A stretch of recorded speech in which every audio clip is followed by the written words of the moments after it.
Hi friend, শুভ একাদশী। আজকে তোমাদের সাথে শেয়ার করব একাদশীর রান্না। তো সাবুদানাটা ভিজানো হয়ে গেছে, এইখানে মুগ ডালটা ভেজে নিচ্ছি। যেহেতু সাবুর খিচুড়ি আর সবজি রান্না হবে, তো সবজিটা কেটে কুটে রেখে দেওয়া হয়ে গেছে। এবার সবজিটা রান্না হবে। এই যে সবজিটা রান্না হয়ে গেছে মোটামুটি। সবজিটা দেখেছো, কালারটা অনেক সুন্দর এসেছে না? একদম নিরামিষ সবজি এটা। এবার মুগ ডালটা দিয়ে দেওয়া হয়েছে।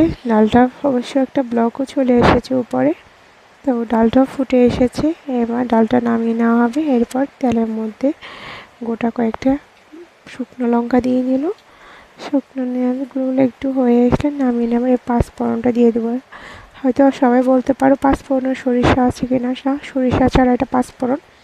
তো এবার আলুটা বেছে নেব, যেহেতু বললাম না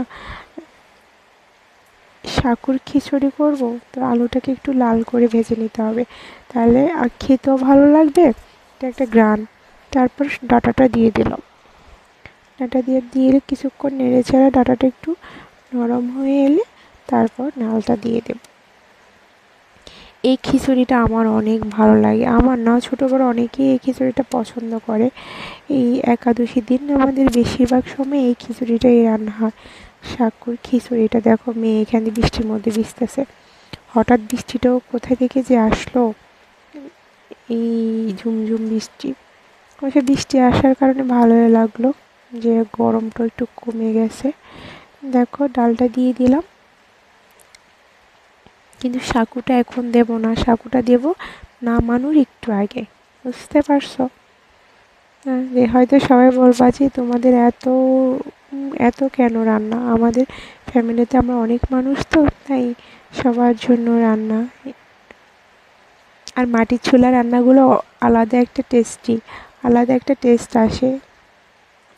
সাকুটাও দিয়ে দেওয়া হয়ে গেছে। এবার একটু জিরে গুঁড়া দিয়ে নামিয়ে নেব। দেখো মাটির ছোলা রান্না হচ্ছে। তো তৈরি হয়ে গেল সাকুর খিচুড়ি। দেখতে পাচ্ছ কালারটাও অনেক সুন্দর এসেছে। আমার আমার চ্যানেল, আমার ফেসটা সবাই ফলো করে দিও আর শেয়ার করে দিও, আর কমেন্ট বক্সে অবশ্যই জানাইও কেমন হলো। আমরা ছোট ছোট ইউজাররা যদি একজন একজনের পাশে থাকি, তাহলে দেখবা যে একজন মানে অনেক বড় হয়ে যাবে। তো